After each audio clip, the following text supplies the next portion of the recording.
je suis coordinatrice de l'Association française pour l'étude du sol. Et donc, je vais être en charge de l'animation de ce webinaire et notamment gestionnaire du temps. Donc, je m'excuse par avance auprès des intervenants si jamais je suis amenée à les presser un peu sur des interventions. Mais donc voilà, pour rentrer un peu dans le vif du sujet de ce webinaire, donc qu'on a souhaité organiser sur la biodiversité des sols et son appréhension dans les sols urbains. On s'est posé la question au démarrage de nos réflexions sur ce webinaire sur la manière dont les sols étaient appréhendés par les acteurs des espaces urbains et avec ce constat qu'elle était souvent appréhendée comme par ces acteurs qui décident de son usage comme une surface, comme un espace de projet, mais que même si de plus en plus on a cette notion de biodiversité qui apparaît dans les outils de planification, que ce soit les documents d'urbanisme ou les schémas régionaux d'aménagement du territoire, ou encore les schémas de cohérence territoriale, finalement, cette biodiversité du sol et la prise en compte du sol comme un milieu, comme un volume, reste encore assez timide. Donc finalement, au travers de ce constat, on a souhaité donc prendre différents axes dans l'organisation de ce webinaire. Déjà bien poser les choses sur ce qu'on entend par biodiversité du sol, et le sol, qu'est-ce que c'est, cette notion de volume, justement, pouvoir vous permettre de mieux l'appréhender. Et puis, essayer de détailler aussi un peu les différentes fonctions, donc des fonctions biologiques et des services écosystémiques qui reposent en grande partie sur cette biodiversité des sols. Et amener aussi une réflexion sur les différents phénomènes de dégradation qui peuvent affecter la biodiversité des sols et donc les fonctions qui en découlent. Et pour cela, donc, on a sollicité 3 intervenants. Alors, il nous tenait à cœur, dans l'ensemble des webinaires de la Journée mondiale des sols, de pouvoir toujours avoir cette complémentarité entre des acteurs qu'on appelait acteurs de terrain et des acteurs plutôt scientifiques. Donc, on a sollicité Catherine Keller en tant que grand témoin scientifique pour ce webinaire, qui est professeure au Centre européen de recherche et d'enseignement de géosciences à Marseille, dans l'équipe environnement durable, et donc qui travaille sur tout l'effet des contaminants et de la matière organique sur les sols, et qui a notamment beaucoup travaillé sur comment est-ce qu'on peut intégrer ces fonctions assurées par les sols dans des outils de planification au travers du projet UCALISOL et du projet MUSE notamment. Et on a deux intervenants plus de terrain qu'on a sollicités pour ce webinaire. Donc Xavier Marier, qui est directeur du bureau d'études Sol-Paysage, et Anne Blanchard, directrice de Sol Éco, qui vont nous expliquer un peu comment eux, sur le terrain, ils appréhendent cette biodiversité des sols, comment les clients avec lesquels ils travaillent aussi l'appréhendent, et donner un peu leur vision aussi en termes d'évolution et d'amélioration de la prise en compte de cette biodiversité des sols, aussi bien sur la planification urbaine que sur les grands projets d'aménagement, et comment est-ce qu'on pourrait imaginer une évolution dans nos pratiques pour mieux intégrer ces notions-là. Donc, je vais laisser la main à Catherine Keller pour déjà nous introduire un petit peu ce qu'on entend par biodiversité des sols et développer un peu ces fonctions que cette biodiversité des sols peut remplir. Catherine, donc je te laisse la parole. Si tu as bien réussi à prendre la main sur la présentation. Bonjour à tous. Merci Sophie. Sophie a déjà presque tout dit, hein, donc je vais aller vite. Donc, je me suis un petit peu, bien qu'on ait discuté tous ensemble sur le contenu de ce webinaire, en regardant le titre, je me suis de nouveau posé des questions. Il y avait le terme urbain, le terme biori, les sols urbains devaient être soumis à des pressions et probablement négatifs puisqu'on parlait déjà de résilience. Alors, il m'a semblé important de refaire le cheminement pour voir dans quelle mesure effectivement ces sols étaient dégradés ou pas, leur biodiversité touchée par ces dégradations ou pas, et quel type d'informations on avait à disposition. Alors, pour revenir un petit peu en arrière, un sol non soumis à des pressions anthropiques, c'est un sol qui a des caractéristiques variables. Vous avez les photos là sur la droite qui vous montrent 4 sols différents. Donc, bien évidemment, avec des aspects comme ça, ils ont des caractéristiques variables et des compétences diverses également pour remplir plus ou moins bien des fonctions écologiques. Lorsqu'il est soumis à des pressions anthropiques, et en particulier ce qui nous intéresse aujourd'hui, c'est l'urbanisation, il peut en théorie être soit dégradé, soit ne pas être dégradé, soit être amélioré. Ce qui veut dire que ces compétences initiales, quelles qu'elles soient, vont être modifiées et que sa santé risque d'être altérée. Alors, j'utilise ici le terme santé qui a été défini, qui a été utilisé par la mission Horizon Europe et également par la FAO, parce qu'il est peut-être un petit peu plus neutre et qu'il veut bien dire ce qu'il veut dire. Il repose sur 8 indicateurs, dont la biodiversité des sols, justement. Donc, il fait partie des 5 indicateurs précisément, directement liés à la qualité du sol, enfin aux caractéristiques du sol. Et en termes de santé des sols, on sait qu'au niveau européen, 60 à 70% des sols ne sont pas en bonne santé. Par contre, on n'a pas de chiffres pour les sols urbains. Donc, on peut bien s'imaginer, a priori, qu'on n'a pas des sols en meilleure santé dans le milieu urbain que dans pour le reste des sols. Et j'utilise le terme santé des sols parce qu'il est en passe de devenir le terme utilisé de manière générique. Mais le terme qui est le plus utilisé, il est vrai, c'est le terme qualité des sols. C'est un terme un peu ambigu, en fait, parce qu'il est utilisé à la fois pour définir l'ensemble des caractéristiques du sol, sans préjuger de l'aspect bon ou mauvais de ces caractéristiques, ou alors en association avec un usage bien défini. Et dans ce cas-là, bien évidemment, on va associer une certaine qualité à un usage. Donc, on va dire que le sol est plus ou moins bon pour tel ou tel usage. Et donc, c'est par cette entrée-là, finalement, qu'initialement ont été développés les indices de qualité des sols. Les premiers indices et encore récemment, les indices suivants, même les plus complexes, se sont basés un petit peu sur cette entrée-là. Alors, quand on parle de fonction des sols, en fait, par contre, on est assez d'accord là-dessus. Il y a des fonctions écologiques qui sont les 5 fonctions en vert indiquées ici. Et puis des fonctions anthropiques qui s'apparentent plus à des services finalement, puisqu'ils sont reliés à l'utilisation humaine que l'on fait des sols. Donc, et bien évidemment, les deux vont s'imbriquer dans le contexte d'artificialisation des sols. Le fait que l'on ait plusieurs fonctions, qu'elles soient anthropiques ou écologiques, nous fait introduire le concept de multifonctionnalité des sols. Et parmi ces fonctions du sol, il y a bien sûr la fonction de réservoir de biodiversité des sols, qui est bien sûr celle qui nous intéresse aujourd'hui. Alors, la biodiversité des sols, je donne une petite définition. La présentation de Thierry Gauquelin ce matin, pour ceux qui l'ont suivi, on a donné une définition encore plus élargie avec moult détails.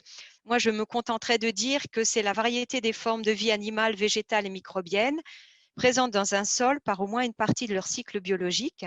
Et on considère que 25% de la biodiversité mondiale actuellement décrite vit dans les sols.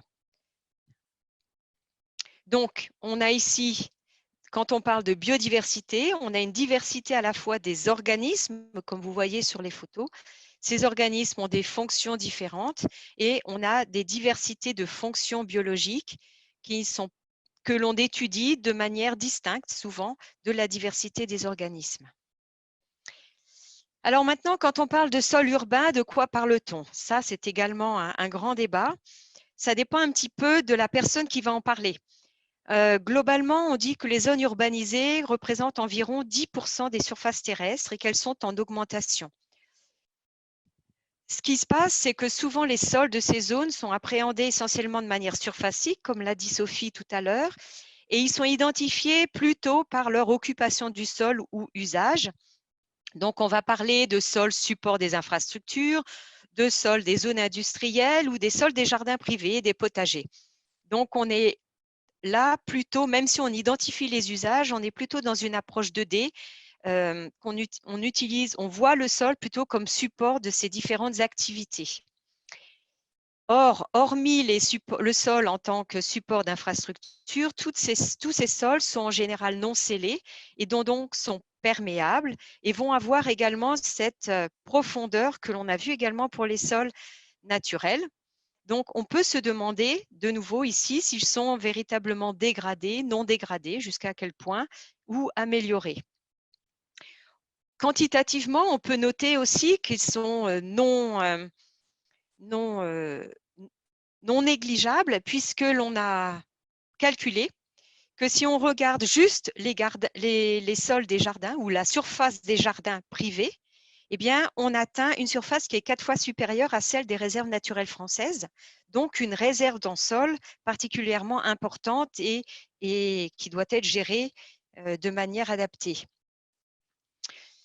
Donc, ces sols, comme on le voit via l'entrée surface, on s'intéresse également de plus en plus aux services qu'ils rendent.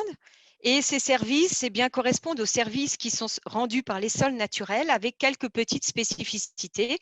Donc, support d'activités récréatrices, mémoire récréative et culturelle, mémoire archéologique, production d'aliments, réservoir de biodiversité, et puis des choses un petit peu plus spécifiques comme la filtration et les réserves en eau avec leur application à la limitation du ruissellement urbain et des inondations. Et puis également, un lien avec le changement climatique via le stockage de carbone, mais également via la mitigation des îlots de chaleur.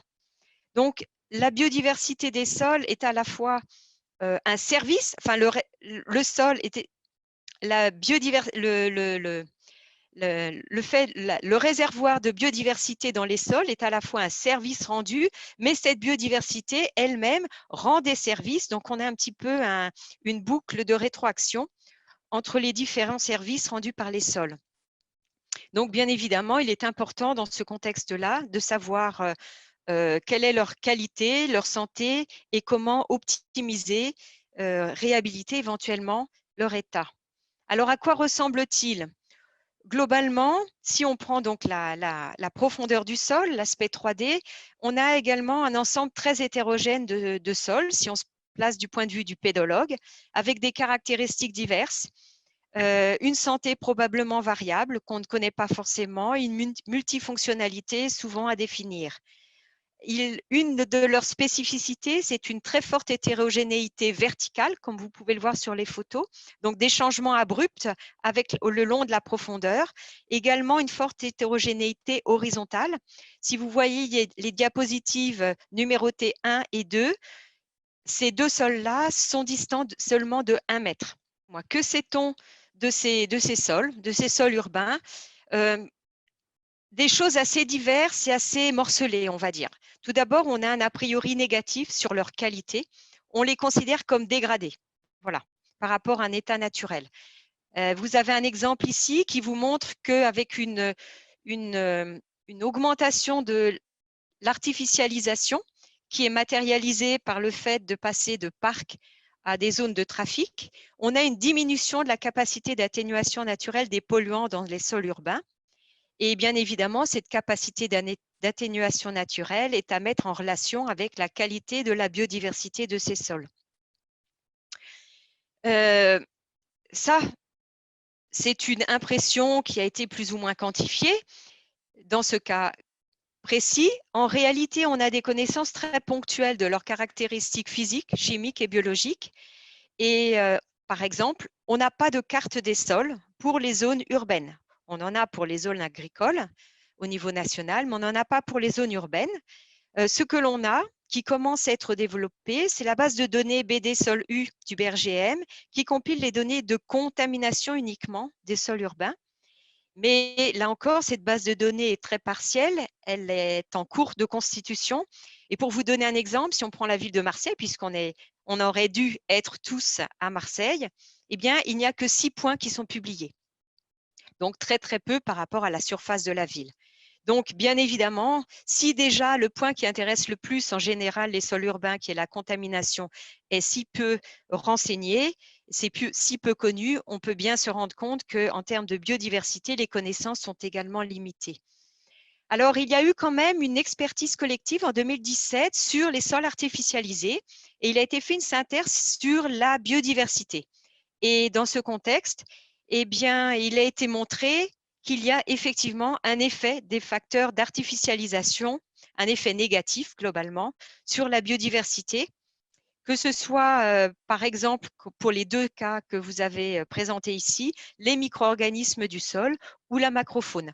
Donc, vous avez une structure du graphe qui présente en abscisse les différents facteurs d'artificialisation, dont l'urbanisation encadrée en rouge, et puis en ordonnée, vous avez les différents taxons.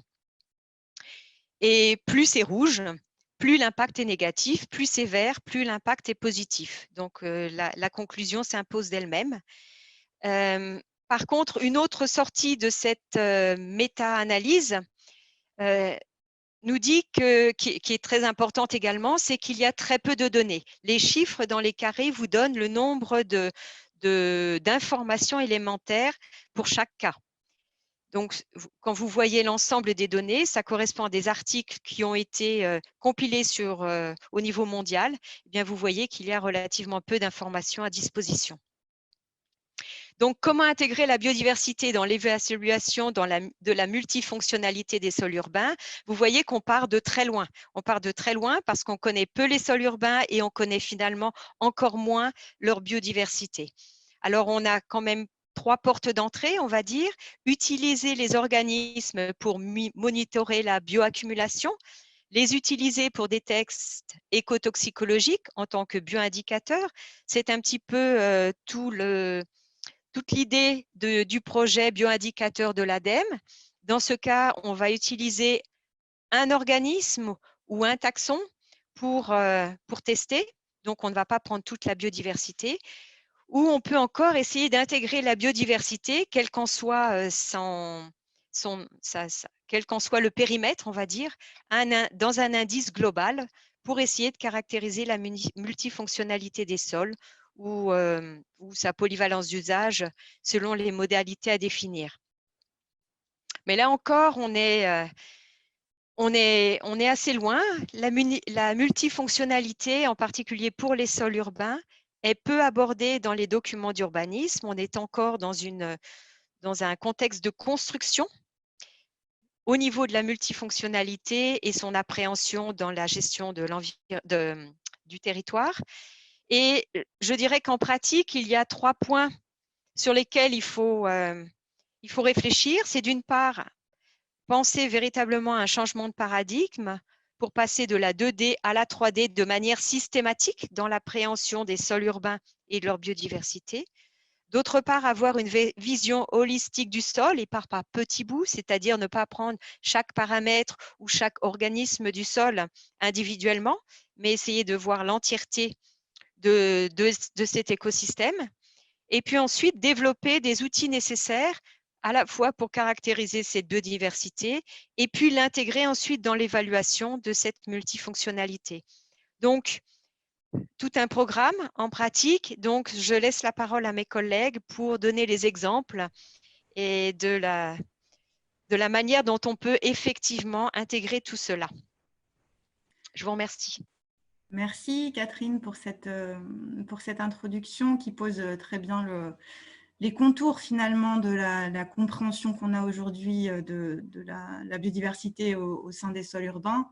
Je relèverai aussi l'enjeu d'une reconnexion peut-être entre urbain et rural pour avoir des schémas d'aménagement du territoire qui intègrent les fonctions, les services écosystémiques issus de ces fonctions biologiques des sols à une échelle plus large et l'importance de cette reconnexion.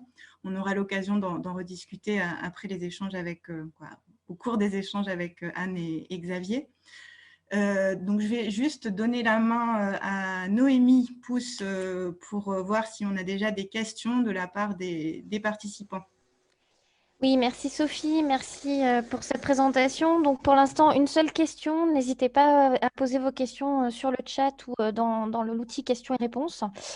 Alors la première question, c'est cette notion de résilience a-t-elle vraiment un sens d'un point de vue écologique?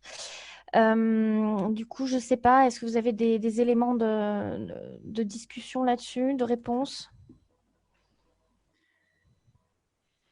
Oui, je pense que c'était… Alors, Oui, vas-y Catherine. oui.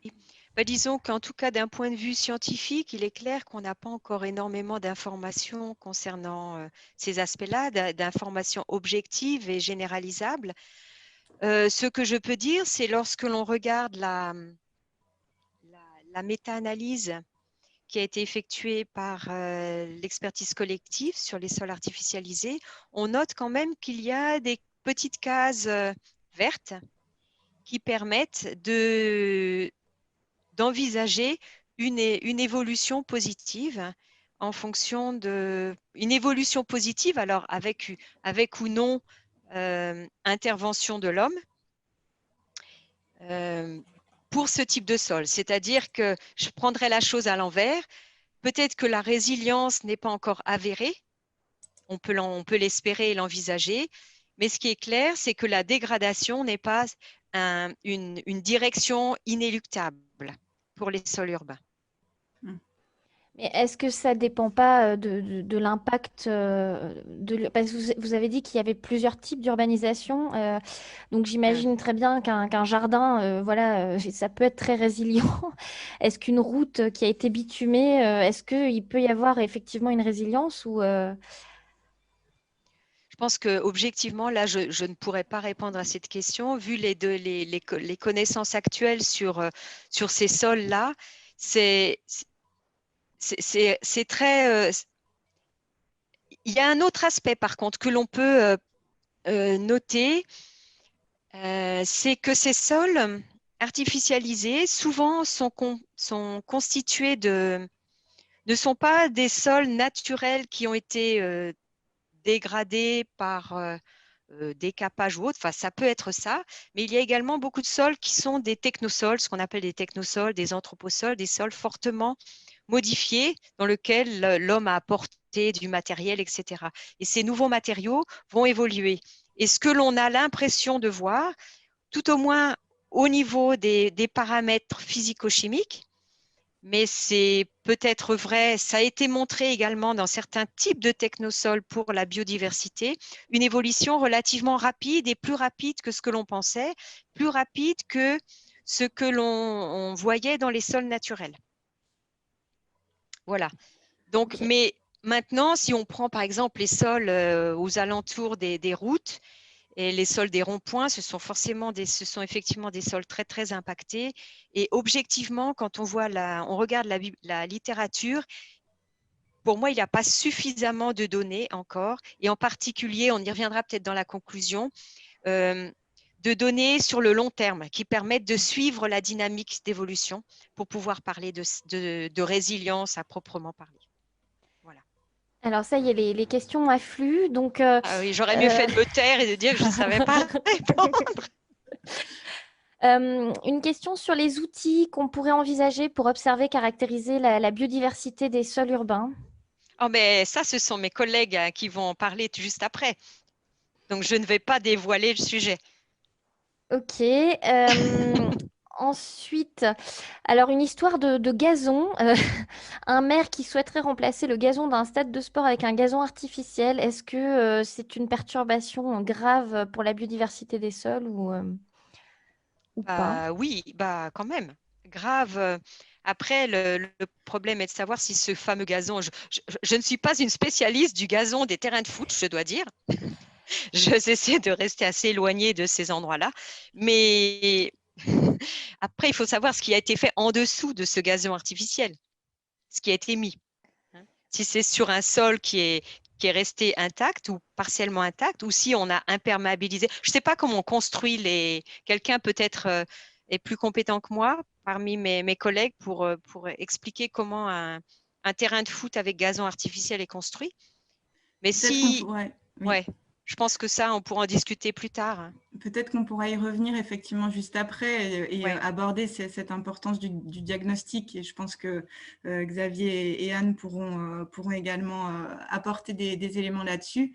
Je vous propose qu'on passe du coup aux interventions d'Anne et Xavier sur le terrain et puis qu'on prenne plus de temps aussi à la fin pour aborder des questions aux trois intervenants.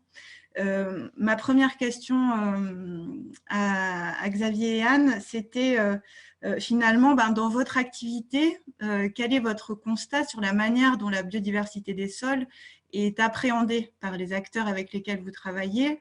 Est-ce que vous sentez qu'il y a une évolution dans la perception et dans la prise en compte de cette biodiversité des sols? Ou est-ce que c'est vous qui devez l'amener aux clients avec lesquels vous travaillez? Donc peut-être Xavier, si en premier tu veux nous faire un retour sur cette manière dont la biodiversité des sols est perçue. Merci Sophie, bonjour à toutes et à tous. Oui, effectivement, ce qui apparaît, c'est que pour répondre à cette question, la compréhension de ce qu'on peut appeler le jeu d'acteurs qui fabrique les sols urbains, en fait, qui crée les conditions d'aménagement puis de gestion des sols où, rappelons-le, bientôt 80% de la population mondiale évoluera, c'est en fait, c'est qu'on est dans un fait fondamental, en fait. La ville est une machine à transformer les sols, avec parfois plusieurs générations de transformations successives au même endroit. Et pour répondre clairement, sur cette chaîne de valeur, on constate des points de vue hétérogènes. C'est-à-dire que la représentation de la biodiversité en général et la représentation des sols en général va être très différente selon que l'on soit élu en charge d'aménagement, qu'on ait un opérateur d'aménagement maître d'ouvrage, qu'on soit les services de l'État, qu'on soit les maîtres d'œuvre, qu'on soit les entreprises de travaux ou encore les gestionnaires d'espace. Toute cette chaîne de valeur qui produit et gère les sols urbains ont des points de vue métiers extrêmement différents. Donc la réponse ne peut pas être homogène. Si l'on s'en tient en tout cas aujourd'hui pour essayer de répondre à la question simplement, on peut dire que la notion de biodiversité est aujourd'hui bien admise dans les processus d'aménagement, notamment du fait de la protection réglementaire d'un certain nombre d'espèces menacées qui composent une partie de cette biodiversité. Donc, la réglementation française insiste beaucoup sur la séquence éviter, réduire, compenser sur un certain nombre d'enjeux de biodiversité. Mais en ce qui concerne les sols, on est très loin d'intégrer tout cela comme un élément holistique et fonctionnel, comme en a parlé Catherine précédemment. Autrement dit, pour les gestionnaires et les maîtres d'œuvre et quelques aménageurs, experts, qui déjà interprètent le sol aussi, comme l'a dit très bien Catherine aussi, non pas uniquement en 2D mais en 3D. Pour ce niveau d'expertise-là et pour ces contextes métiers liés à la nature en ville, oui, il y a une attente aujourd'hui d'appréhension de la biodiversité des sols.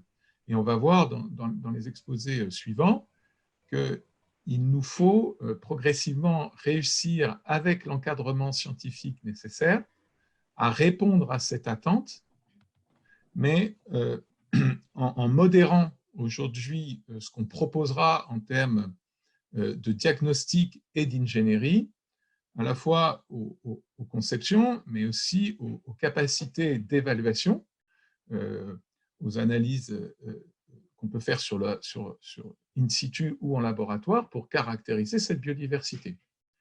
Voilà, je m'en arrêterai là, Sophie. Donc oui, une attente, mais comment y répondre d'une manière sérieuse, documentée, d'une part, et d'autre part, comment adresser aussi, ce sera une bonne partie de notre sujet, un modèle économique viable dans des phases où, comme Catherine l'a rappelé précédemment, on est quand même sur le plan scientifique encore dans de l'exploratoire. Donc ça veut dire que pour nous, sur le terrain, on a une double difficulté, c'est-à-dire trouver les bases scientifiques de l'évaluation et de la recommandation, et puis d'autre part, d'avoir une véritable, effectivement, capacité de... c'est bien d'avoir des attentes côté client, mais encore faut-il que cette attente poursuive des objectifs, et également des objectifs politiques. Donc, ce qu'il faut comprendre, on verra ça sans doute vendredi, ce qu'il faut bien comprendre, c'est que tout le monde aime beaucoup, on va dire, parler de biodiversité, sauf quand ça devient trop contraignant, justement, dans les séquences éviter, réduire, compenser. Tout le monde est d'accord sur ce concept, on va dire, consensuel, plus ou moins consensuel en tout cas, mais en tout cas, le sujet pour nous, c'est de faire admettre qu'il existe une biodiversité dans les sols à des gens qui ne sont pas experts de la chose. Et oui, donc si je comprends ça bien, va vraiment être un vrai sujet. Donc, des outils manquent, effectivement, pour prendre de bonnes décisions. Ouais.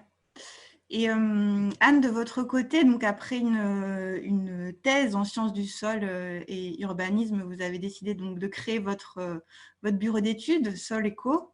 Et donc, comment est-ce que finalement les personnes déjà, qu'est-ce qui a motivé la création de ce bureau d'études et comment est-ce que vos clients appréhendent cette question de la biodiversité des sols? Oui, bonjour à tous et merci Sophie pour la question. Effectivement, moi j'ai pu mener une thèse à l'interface entre sciences agronomiques, sciences du sol et urbanisme, aménagement du territoire. Et au cours de cette thèse, je m'étais amusée à réaliser une analyse lexicale des documents d'urbanisme français. Donc j'avais effectivement pris un panel de documents d'urbanisme allant de l'échelle du plan local d'urbanisme, de l'échelle de la ville, jusqu'à l'échelle, on va dire, du bassin versant avec le document qui gère, qui a trait à la gestion des eaux, le SDAGE, en passant par le SCOT, et à compter le nombre de fois où le mot sol pouvait effectivement apparaître dans ces documents d'urbanisme. Et juste pour donner des chiffres, parce que c'est quand même parlant, on se rend compte que sur plus de la centaine de documents d'urbanisme qui avaient été analysés, on a un mot sol qui apparaît 0,07% de fois. Par rapport à un mot comme par exemple le mot transport, qui est intrinsèquement lié à l'urbanisation et à la ville, qui lui apparaît 10 fois plus. Donc effectivement, une prise en compte du sol à l'échelle de la planification territoriale qui reste, on va dire, partielle, timide, on l'a dit tout à l'heure et je ne vais pas revenir dessus, et qui explique peut-être pourquoi aujourd'hui cette prise en compte de la biodiversité des sols, effectivement, c'est quelque chose qui est en train d'émerger doucement et sur lequel, à la fois en recherche et à la fois du côté des clients et donc de l'urbanisme opérationnel, on commence à avoir des petites réponses à certaines questions. Mais effectivement, beaucoup plus de questions qui se posent. Pour donner un exemple, ici, sur la métropole du Grand Nancy, ils ont voulu réaliser un atlas de la biodiversité communale, donc les ABC. Et donc, ils ont recensé les données qu'ils pouvaient effectivement avoir sur la biodiversité en général sur leur territoire, et se sont rendus compte que sur plus de 1000 données qui avaient été recensées sur une biodiversité générale, il y avait 0 données sur les sols en milieu urbain.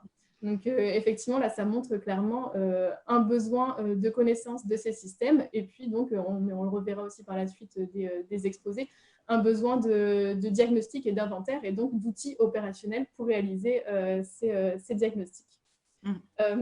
Aussi besoin d'une sensibilisation et puis de casser quelques croyances. On a souvent l'impression, et on l'a redit tout à l'heure, que les systèmes urbains sont forcément des systèmes dégradés, voire pollués, et donc avec une faible biodiversité. Encore une fois, je pense qu'il est important de rappeler qu'on a très peu de données sur cette biodiversité des sols en milieu urbain, et que certains projets de recherche ont quand même permis de montrer qu'en fonction de l'usage du sol et donc des usages qu'il a suivis tout au long de son histoire, on a une biodiversité qui peut être effectivement plus diverse que dans certains sols agricoles, en fonction, encore une fois, de la manière dont ils ont été gérés.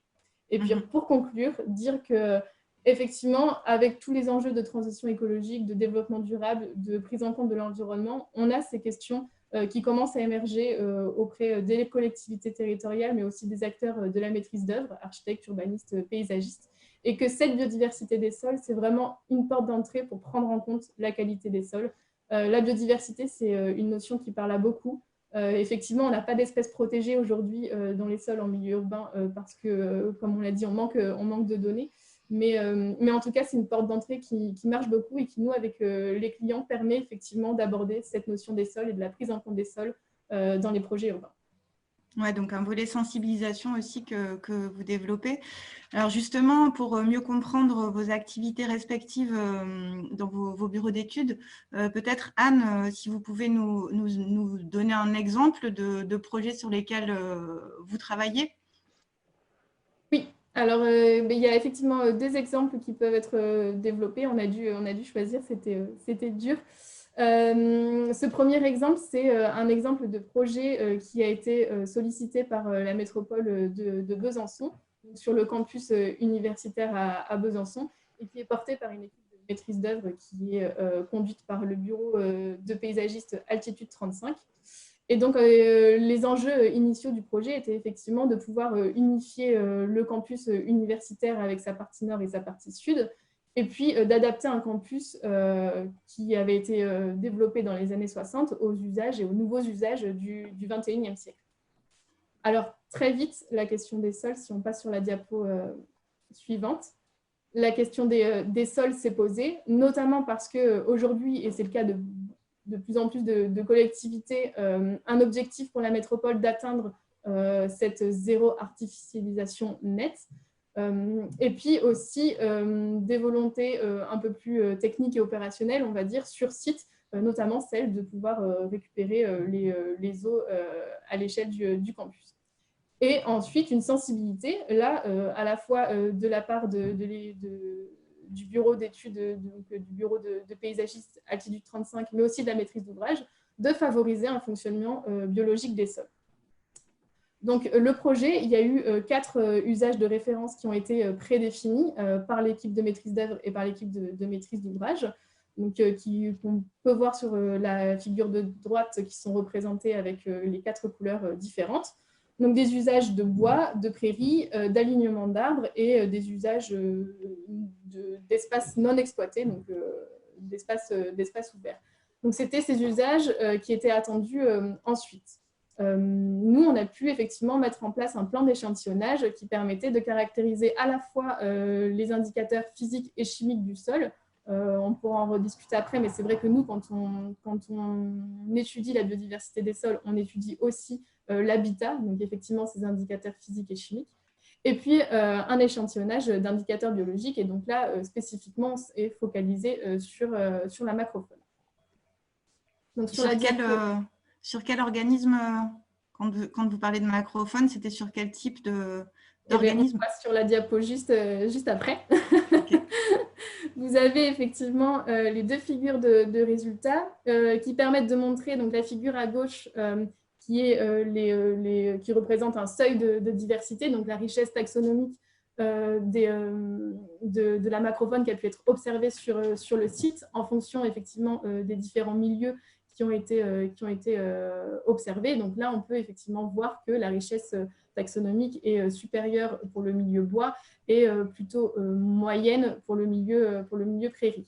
Alors là, vous voyez qu'on a utilisé un référentiel. C'est un référentiel qu'on a développé, nous, chez Soleco, propre au milieu urbain. Donc, on a vraiment essayé de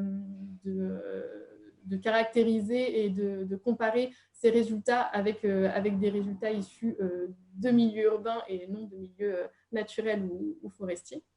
Et puis, à droite, vous voyez un peu plus précisément justement la composition de ces communautés. Donc, on retrouve des arachnides, des coccinelles, mais également les lombriques avec le test de la moutarde de l'OPVT qui a été réalisé sur site. Et donc, quoi le test de la moutarde, juste pour donner une idée? On étale de la moutarde et ça fait remonter les…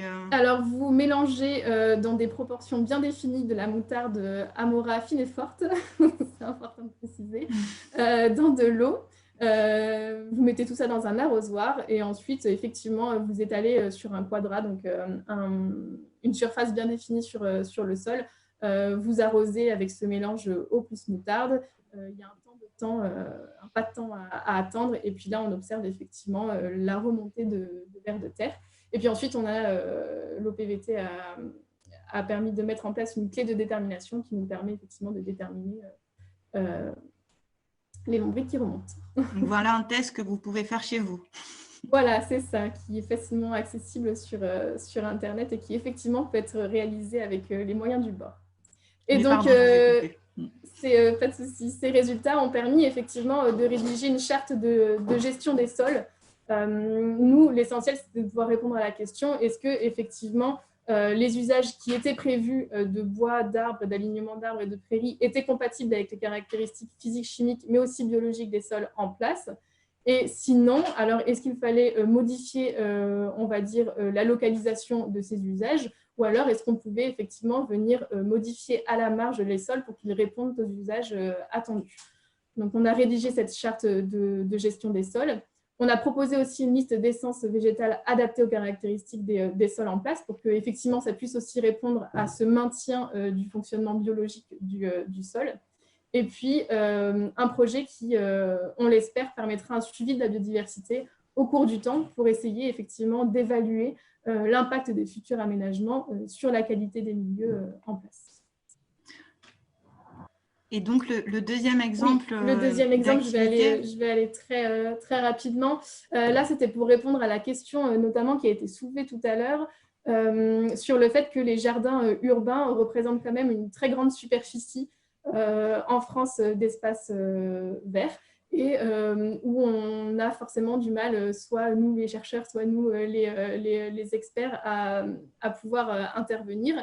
Et donc, on a mis en place avec une collègue du laboratoire Sol et Environnement et deux autres sociétés partenaires, un outil qui s'appelle Jardibiodiv et qui permet, en fait, via ce projet soutenu par la métropole du Grand Nancy qui s'appelle BiodivBox, qui permet de mieux connaître la biodiversité des sols dans son jardin.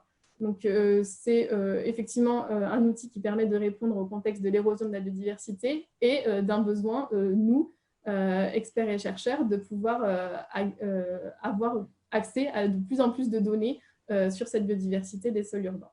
Et donc, sur la diapo suivante, vous voyez un peu ce qui devrait être contenu dans cette BiodivBox. Effectivement, des micro-habitats qui permettront aux organismes du sol de pouvoir être présents dans les sols des jardins urbains, participer aussi avec toutes les fonctions et les services rendus à agrémenter le travail du jardinier.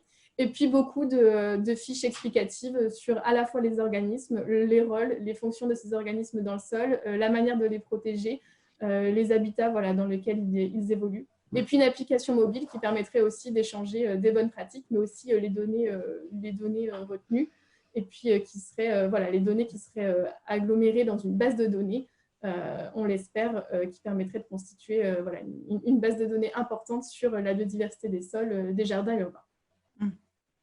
Et donc, on le voit à travers de la présentation de votre activité qu'il y a déjà un enjeu assez fort de sensibilisation pour pouvoir amener davantage d'acteurs à solliciter un accompagnement dans des projets et à intégrer effectivement cette notion de biodiversité des sols dans leurs projets d'aménagement. Alors, Xavier, dans votre activité, vous, ça fait une bonne vingtaine d'années que vous travaillez sur ces questions-là et sur cette logique d'éco-valorisation des sols dans la planification, aussi bien dans la planification que dans les projets d'aménagement. Peut-être également nous donner un petit aperçu de votre activité.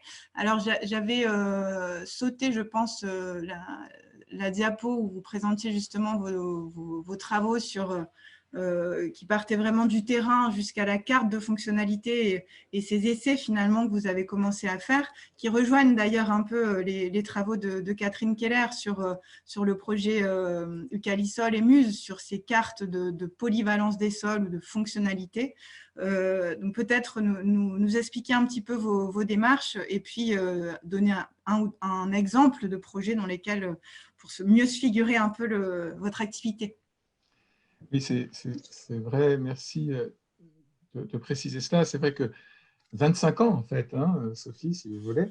Voilà, 25 ans de création d'entreprise aujourd'hui une bonne douzaine de salariés et plus d'1 million de chiffres d'affaires réalisés par an. Donc, ce côté développement économique,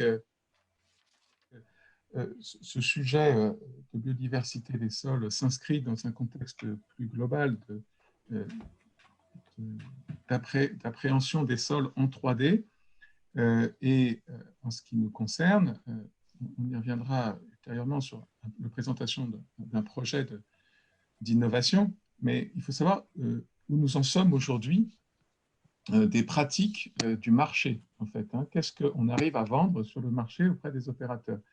Donc, ici, vous avez un exemple sur le parc de Paris, qui est un grand parc au sud de Lyon, construit dans les années 50, sur des sols d'ailleurs naturels, peu perturbés, mais en situation urbaine. Alors, donc, on reviendra, on a entendu, il changeait pas mal de choses sur la résilience, peut-être on aura simplement un besoin d'explication, mais l'enjeu, ce n'est pas la résilience de la biodiversité des sols, la plupart du temps, la question c'est la résilience du territoire urbain face à un certain nombre d'aléas et notamment à l'adaptation au changement climatique.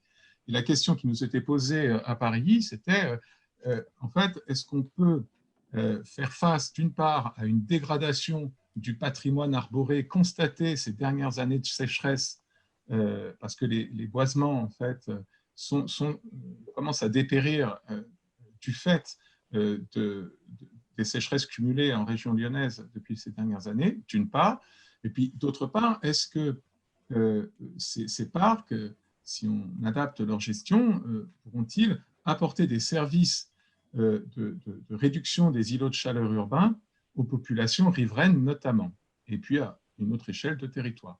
Donc, le facteur sol est évidemment un facteur essentiel dans la résilience du territoire urbain, puisque si le sol est un filtre de l'eau et s'il y pousse des choses, évidemment, on va avoir un effet sur la régulation microclimatique et on va permettre à un certain nombre de personnes qui vivent à proximité de ces parcs de venir s'abriter en été à l'ombre et au frais. Voilà, pour faire simple. Et donc, ce qu'il faut, c'est déjà caractériser les sols, parce qu'avant de parler de la caractérisation de la biodiversité des sols, il est, je crois, essentiel de comprendre qu'il faut compléter la terra incognita que représente aujourd'hui la carte des sols, comme le pédologue l'entend en tout cas, des territoires urbains, puisque Catherine Keller disait justement, on n'a pas de carte.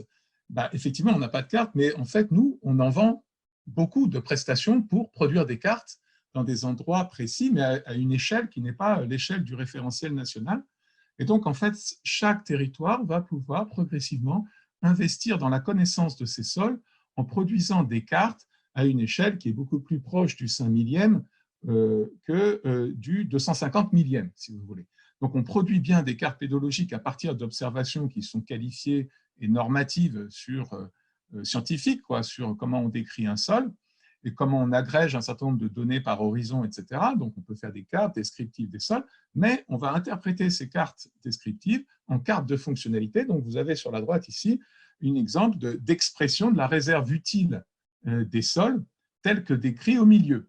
Et cette réserve utile va être stratégique en fait pour répondre à la fois aux deux questions, c'est-à-dire comment adapter le plan de gestion de ce grand parc, c'est-à-dire comment demain choisir des essences peut-être mieux adaptées à la limitation de la réserve utile dans certains endroits du parc versus d'autres, et puis également se dire que si le sol est une éponge qui peut restituer en fait par évapotranspiration de l'humidité dans l'air, ça va faire chuter les températures nocturnes ou diurnes. Et donc, si vous voulez, c'est très important déjà de connaître les sols et de connaître ses fonctions fondamentales, notamment par rapport au cycle de l'eau, de façon à ce qu'on puisse évaluer les services que rendent les sols d'une manière très concrète dans la diversité des sols urbains qu'on va pouvoir caractériser. Voilà, Sophie. Donc ça, c'est là où nous en sommes. Et les nouvelles attentes en termes de biodiversité doivent être effectivement renseignées. Et c'est là où on peut passer effectivement à un projet. Alors c'est ça, c'est un peu l'avantage d'avoir un peu de bouteille, comme on dit, c'est qu'effectivement, si vous voulez, ce sujet de la biodiversité, il faut comprendre qu'à l'échelle d'un bureau d'études comme le nôtre qui existe depuis 25 ans, sol, paysage, donc il y a le mot-clé sol, mais il y a aussi le mot-clé paysage, à peu près pendant 10 ans, j'ai fait fonctionner sol-paysage sans forcément vendre des caractérisations de sol. C'est-à-dire que le service était plus ou moins embarqué dans nos missions d'ingénierie de maîtrise d'œuvre pour fabriquer la nature en ville, pour, en tant que paysagiste, dessiner des parcs et des jardins.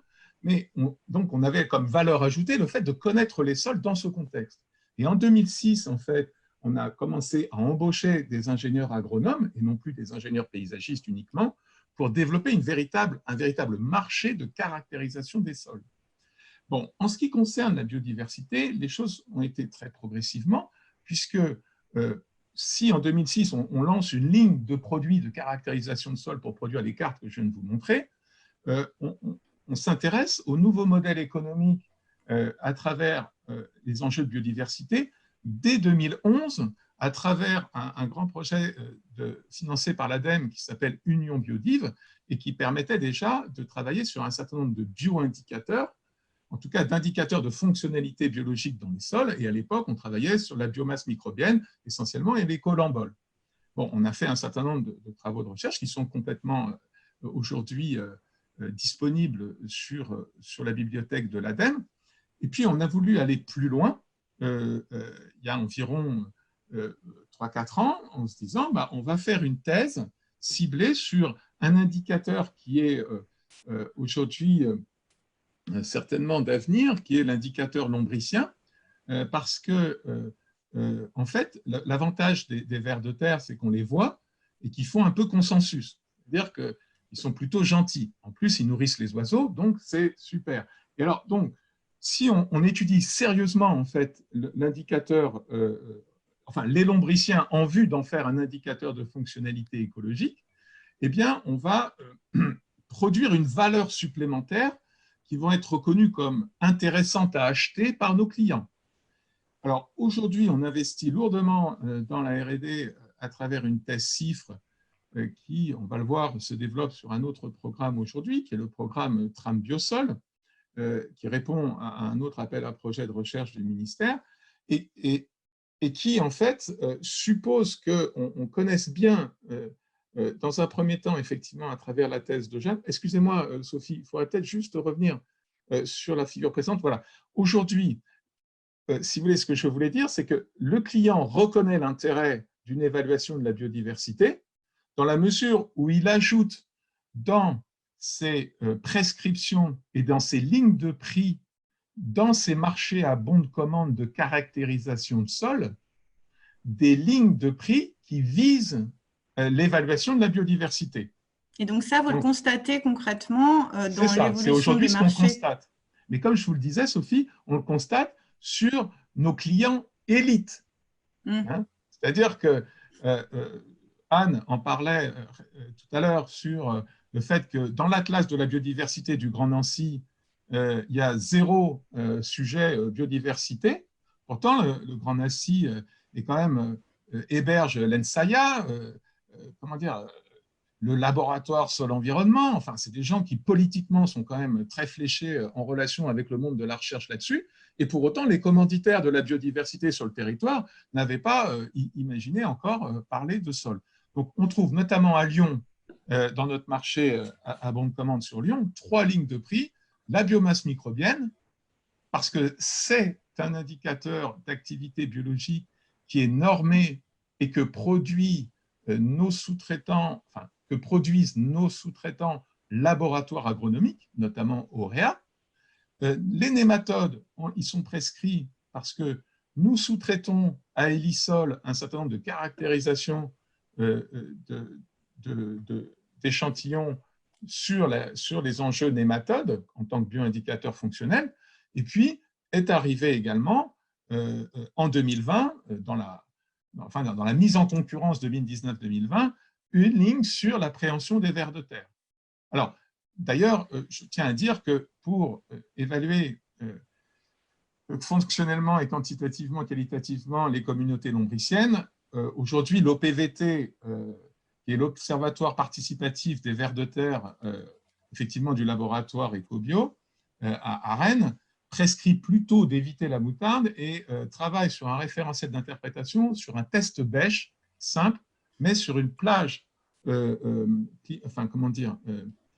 période, une saison bien précise, c'est-à-dire depuis fin février, début mars, jusque mi-avril, fin avril. Donc, les méthodologies les plus adressables en termes d'interprétation scientifique aujourd'hui, au-delà du kit de « on bricole notre histoire », c'est-à-dire que nous, on décide de jamais bricoler en fait, par nous-mêmes, on décide de sous-traiter à des laboratoires certifiés ou à des laboratoires de recherche qui travaillent sur des programmes lourds à ce sujet comme Ecobio, un certain nombre de prestations que nous ne pouvons pas réaliser nous-mêmes. Et donc, on enclenche comme ça des partenariats économiques avec le monde de la recherche qui nous semblent tout à fait intéressants parce que reconnus d'intérêt par nos propres clients. Bref, la thèse de Jeanne Maréchal aujourd'hui… Je vous propose juste de faire une petite pause là, dans l'exposé pour pouvoir prendre quelques questions des participants parce qu'on a déjà beaucoup de questions là, qui s'accumulent et je ne voudrais pas qu'on en perde. Donc Jacques, est-ce que vous pouvez nous faire un retour sur ces premiers questionnements des participants? Merci. Oui, bonjour. Alors, il y a un grand nombre de questions. Je vais essayer de les résumer ou de les regrouper. À la notion de trame verte et bleue a été rajoutée récemment la notion de trame brune. Mais est-ce que cette notion de trame brune qui donne finalement une troisième dimension à la trame verte et bleue, est-ce que cette notion est répandue et prise en compte par les aménageurs, les décideurs, l'administration? Donc là, moi j'ai une réponse courte. La réponse est non. C'est un concept en cours de mise en place, en fait. Un concept qui n'est pas encore fondé scientifiquement. Et on verra dans une slide ensuite que Sol Paysage a été à l'initiative d'un programme qui a été lauréat de l'appel à projet BAUM par le PUCA. Donc on y reviendra, je pense, Sophie, plus tard. Voilà, c'est ce sujet. Mais effectivement, c'est un concept émergent qui renvoie effectivement à la qualification de la fonctionnalité écologique des sols en relation avec les enjeux de continuité, fragmentation, tout comme les trames vertes et bleues, en fait, mais qui a pour ambition, en fait, parce que ça aussi, ça n'a pas encore été bien introduit parce qu'on ne travaille que sur la biodiversité des sols aujourd'hui, mais la question, c'est que le sol est bien d'autre chose que le sujet 3D ou 2D. Le sol, c'est aussi un droit à construire, c'est aussi beaucoup de fonctions, on va dire, du métabolisme urbain en ce qui concerne le déplacement de l'énergie, des flux d'informations, de la gestion de plein de services urbains qui se font dans les sols. Et donc, apporter un concept de trame brune va obliger les acteurs probablement à avoir une vision plus holistique, en fait, comme le proposait Catherine, et dès les étapes cruciales pour la préservation des sols et la séquence ERC, éviter, réduire, compenser les impacts au sol, le fait de fonder un concept de trame brune va certainement permettre à ce que rapidement Anne a abordé récemment, c'est-à-dire la notion de zéro artificialisation nette qui a été publié comme un arrêté interministériel le 29 juillet 2019. Et je vous invite à aller voir ce que c'est que le zéro artificialisation nette. Mais globalement, ça veut dire que si… On en reparlera voilà, peut-être. Voilà, on s'arrêtera là. Mais c'est très lié à la trame brune. Voilà. Je laisse Jacques nous faire part d'autres questions, oui. On va rester un petit peu dans le thème de l'aménagement. Concernant la conduite des chantiers qui, peut-être malgré eux, construisent des technosols, est-ce qu'il n'y a pas des efforts à faire sur la qualification de ce qu'on appelle, quand on conduit un chantier, la terre végétale, qui est probablement assez mal définie? Et enfin, est-ce qu'il n'y a pas des améliorations aussi à apporter en ce qui concerne les dépôts sauvages de déchets de chantier qui vont constituer un soubassement à ces sols-là? Est-ce qu'il y a une réflexion sur ces thèmes? Peut-être Anne, oui, si vous avez déjà des éléments. C'est effectivement un sujet qui est en train d'émerger de plus en plus parce qu'on se rend compte d'une part que quand on fait un projet d'aménagement en milieu urbain, effectivement, pour certains usages, notamment tout ce qui va être jardin partagé, parc, etc., il faut des caractéristiques physiques, chimiques et biologiques d'une terre qui soit d'une certaine valeur. Et on se rend compte que généralement, ce qui s'était fait dans les années précédentes, c'était qu'on allait chercher cette terre végétale dans les milieux naturels et qu'on la ramenait en milieu urbain. Sauf qu'effectivement, ça coûte de l'argent. Il y a aussi toute cette notion d'impact environnemental avec ces allers-retours de camions et ces émissions de gaz à effet de serre.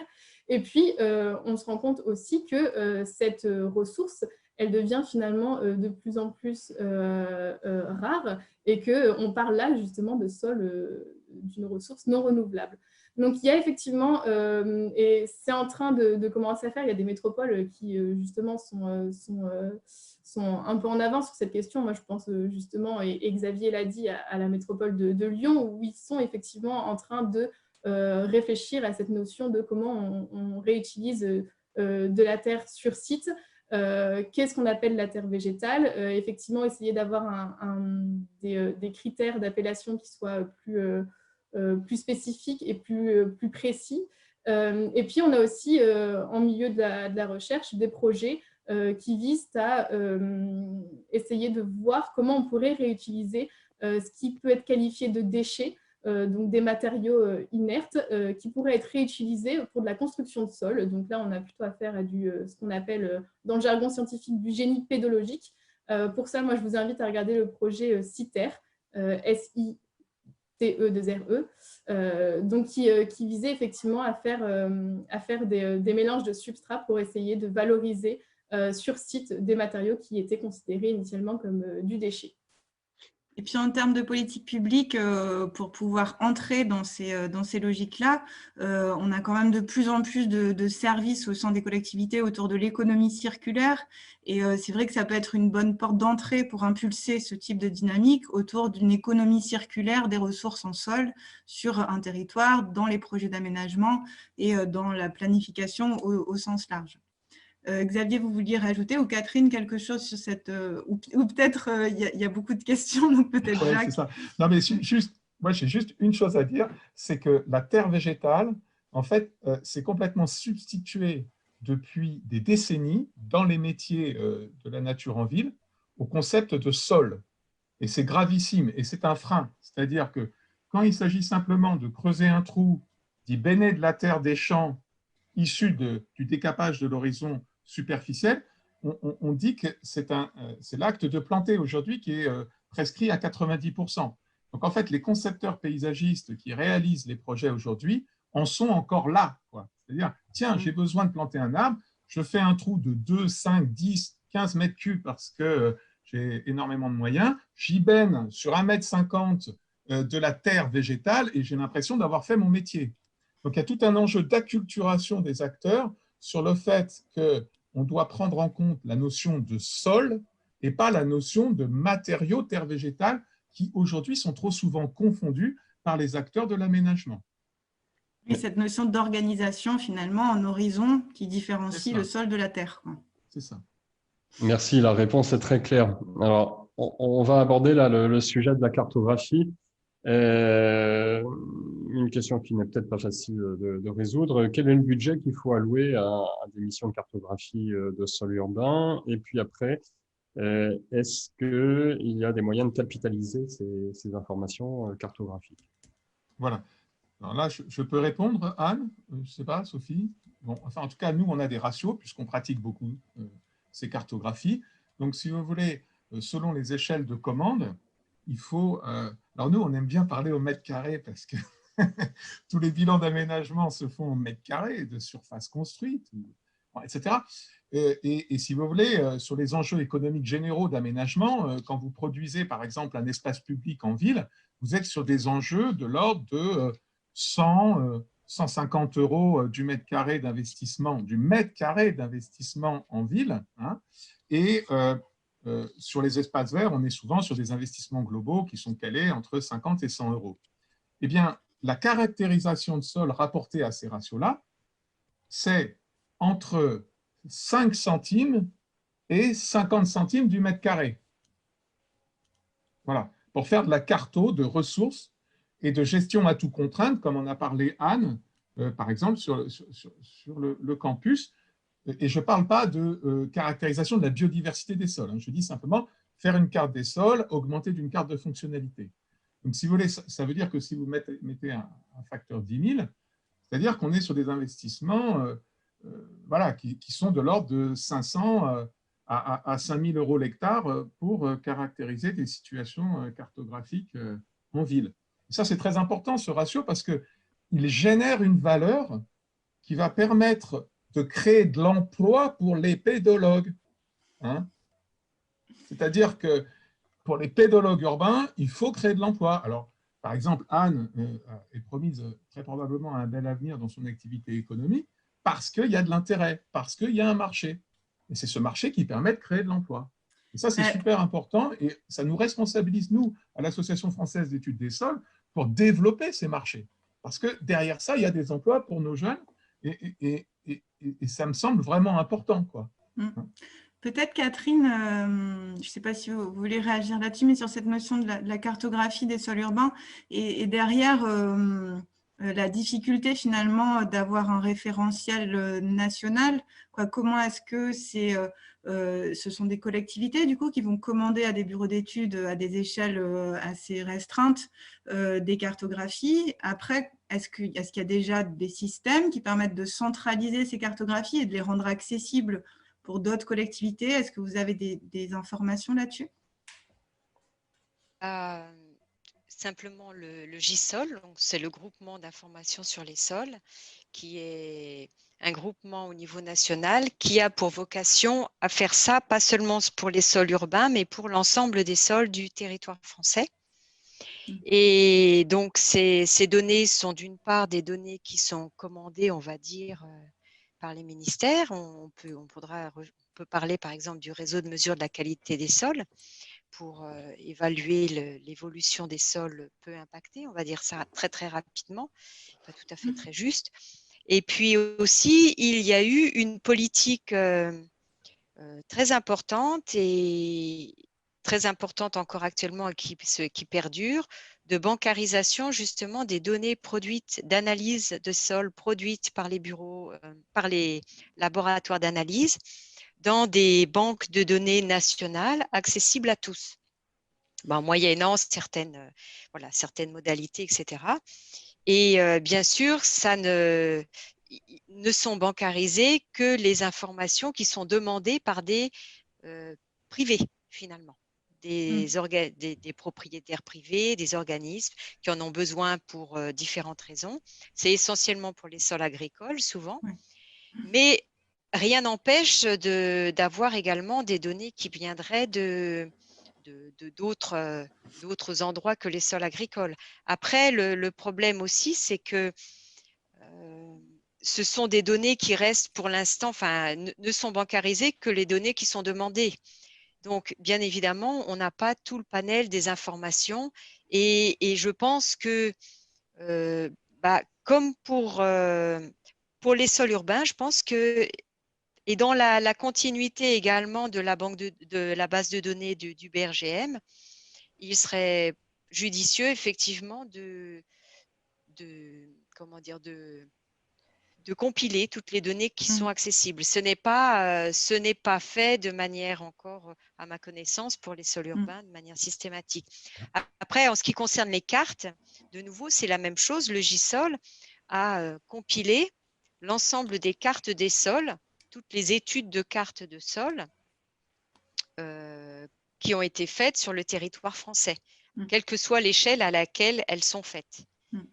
Il s'agit simplement d'un site compilant les cartes existantes. Il ne s'agit pas de la donnée en elle-même, mais c'est une première étape pour avoir accès à la donnée. Parce que finalement, le problème de la donnée sol, c'est c'est bien sûr son existence ou sa non-existence. On a vu que pour les sols urbains, il est clair qu'on a un déficit de données, mais c'est également son accessibilité. Son accessibilité parce que les données sont dispersées et parce que, bien sûr, contrairement à l'eau ou l'air, ce sont des données privées pour lesquelles il faut donc trouver des arrangements, entre guillemets, des conventions pour avoir accès à ces données privées. Oui, c'est ça qui complexifie beaucoup leur, Voilà. leur publication derrière. Ouais. Peut-être une dernière question, Jacques, avant Oui, c'est ça, une dernière question. Pour faire écho en fait, au plaidoyer de Xavier sur le renforcement du métier de pédologue urbain, il y a quelqu'un qui demande comment aider les petites communes à réaliser des diagnostics et cartographies qui reviennent souvent chers pour eux. Est-ce qu'il y a des budgets? Est-ce qu'il y a des lignes de subventions, des aides? Alors, je crois qu'effectivement, ça c'est un sujet qu'il faudrait aborder vendredi dans les débats avec les élus, puisque c'est les premiers concernés. C'est-à-dire qu'à une certaine échelle, des élus locaux, effectivement, sont complètement démunis pour trouver des financements, parce qu'il n'y a pas de programme, en fait, de connaissance des sols en situation urbaine, alors que 80% de la population française y vit, quoi. Donc, c'est à la limite un scandale, je veux dire, mais voilà, donc un jour, on va, je pense, y arriver, quoi. Mais il faut que, justement, on fasse lien, et c'est pour ça que c'est très pertinent, merci en tout cas de ce thème double, c'est-à-dire urbain et biodiversité, parce que l'appréhension de la biodiversité par les urbains correspond à une sorte d'attente sociétale qui peut faire sens en termes d'investissement. Mais encore faudra-t-il que nous autres pédologues, on explique aux élus à quoi ça sert de connaître les sols. Parce que si c'est une fin en soi, ça n'ira pas loin. Si on explique aux gens que connaître les sols, ça permet de réduire les îlots de chaleur, ça va mieux intéresser. Si on explique aux gens que mieux connaître les sols, ça veut dire mieux gérer l'eau et éviter les tuyaux, qui coûtent cher beaucoup aussi, et évite aussi de se payer très cher la facture, ça va beaucoup intéresser. Mais si on n'intéresse personne par les finalités des services urbains, enfin des services que payent les urbains, en fait, eh ben, on n'intéressera personne. Donc, il y a bien un sujet prioritaire d'adressage, non pas uniquement des enjeux scientifiques, mais bien de l'utilité sociale du métier de pédologue urbain pour accéder au financement. Donc, Jacques, la réponse est aujourd'hui non, il n'y a pas de fléchage spécifique. Mais ceci dit, ce qui va être malin, c'est que comme on va parler de biodiversité des sols urbains, on va parler de biodiversité et donc on va rentrer dans la case financement de la biodiversité. Voilà. Mais ceci dit, tu vois, ça va se passer comme ça, quoi. D'où l'intérêt d'une trame brune. Peut-être, voilà. Si je peux juste... bon, on n'est pas rendu, hein, on n'est pas rendu. Oui. Oui, Anne, je vous laisse réagir rapidement là sur ce. Oui. Je rajoute juste quelques éléments. Effectivement, je rebondis sur ce qu'a dit Xavier, juste pour dire qu'il y a quand même des régions qui lancent des appels à projets qui sont aussi à destination des collectivités et qui peuvent être portés pour effectivement avoir cette connaissance et faciliter cette connaissance des sols. Donc, faire une veille aussi sur ces appels à projets. Et puis aussi de dire que quand on parle de la connaissance d'un sol, quand on est pédologue, juste rappeler qu'on travaille effectivement sur le matériau sol qui, lui, va aussi être analysé par d'autres acteurs qui interviennent quotidiennement dans la vie d'un projet urbain, que ce soit les entreprises de géotechnie ou aussi les entreprises qui vont regarder plutôt tout ce qui est la pollution des sols spécifiquement, de dire qu'on travaille sur les mêmes matériaux et qu'au final, réaliser des analyses de sol complémentaires sur des matériaux qui sont déjà excavés du sol, effectivement, ça rajoute un financement au projet, mais qui n'est pas exorbitant par rapport, comme l'a dit Xavier, à l'intérêt qui va être gagné ensuite sur la durée et la longue durée de vie du projet urbain. Donc, se poser les bonnes questions dès le départ, effectivement. Merci pour ces réactions. Alors, j'avais une dernière question à vous poser avant de redonner la main à Catherine Keller. Finalement, c'était d'essayer de faire le point sur, OK, donc pour un aménageur, pour un acteur de ces espaces urbains qui a une influence sur l'évolution de ces espaces urbains, quels sont les freins et donc les leviers d'action pour permettre cette meilleure prise en compte et préservation de la biodiversité. Donc, on l'a vu en filigrane dans vos interventions, la question de la sensibilisation déjà pour leur faire prendre conscience de l'existence de cette biodiversité du sol, puis de ses fonctionnalités derrière, mais en surfant toujours entre une approche hyper anthropocentrée où on ne prend en compte que les fonctions et les services, et on oublie quand même qu'on ne connaît aujourd'hui que 10% de cette biodiversité des sols. Donc, à avoir quand même une vigilance par rapport à cette approche très service, quoi, finalement. Mais de votre point de vue, et à tous les trois, puis peut-être finir par Catherine, ça fera la transition avec la suite de ton intervention, quels sont ces principaux freins à une meilleure intégration de la biodiversité des sols dans la gestion des espaces urbains, et donc leviers sur lesquels vous travaillez? Peut-être Anne d'abord, et ensuite Xavier. Oui, merci. Moi, je dirais que le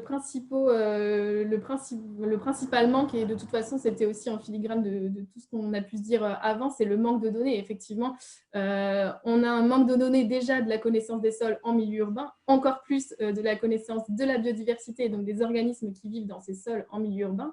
Et ça implique aussi un frein qui est la non-existence de référentiels. Je veux dire, nous, experts, quand on va intervenir sur ces sols en milieu urbain, effectivement, on va pouvoir caractériser les organismes qui vivent dans les sols. Si on n'a pas de référentiel auquel se raccrocher pour pouvoir ensuite donner des préconisations et des recommandations d'usage, ça va rendre la tâche encore plus compliquée. D'où l'intérêt d'être issu de la recherche, effectivement, c'est de pouvoir bénéficier des bases de données qui sont en train d'être constituées dans ce milieu-là. Donc Soleco, c'est aussi pour ça qu'on s'est créé, c'est parce qu'on a eu à la fois une forte demande de la part des acteurs opérationnels en milieu urbain sur cette question de l'identification très précise de la faune et de la macrofaune qui vit dans ces milieux urbains, mais aussi parce qu'on savait que derrière, effectivement, en ayant ce lien avec la recherche, on pouvait avoir accès aux bases de données qui étaient compilées et donc à la possibilité de créer de vrais référentiels qui étaient adaptés au milieu urbain. Donc maintenant qu'on a identifié ces freins, j'ai envie de dire, heureusement, il y a quand même plusieurs outils qui pourraient être, et donc leviers d'action qui pourraient être actionnés pour y répondre. Moi, je reviendrai un peu sur l'importance des sciences participatives qui est chère aussi dans les projets de Soleco. C'est vrai qu'on me disait tout à l'heure, identifier la faune de tous les jardins urbains, c'est pas possible, on peut pas y aller, il y en a trop et c'est des endroits auxquels on n'a pas accès.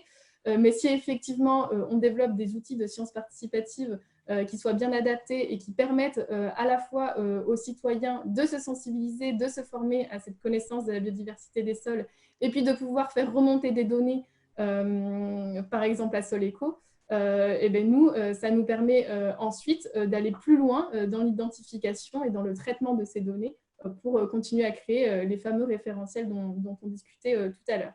Et puis, le levier de la formation, c'est vrai que nous, ça fait, là, on a vu un boom et une explosion depuis quelques mois de demandes de formation sur cette question des sols, à la fois de la part des collectivités et notamment des services espaces verts, donc des gestionnaires des espaces verts en milieu urbain, et aussi de bureaux d'architectes et de paysagistes qui voilà, voient que de plus en plus, dans les appels d'offres, il y a cette demande de la connaissance des sols qui est écrite et qui ont envie de se former et de travailler avec des pédologues et des agronomes spécialistes des milieux urbains.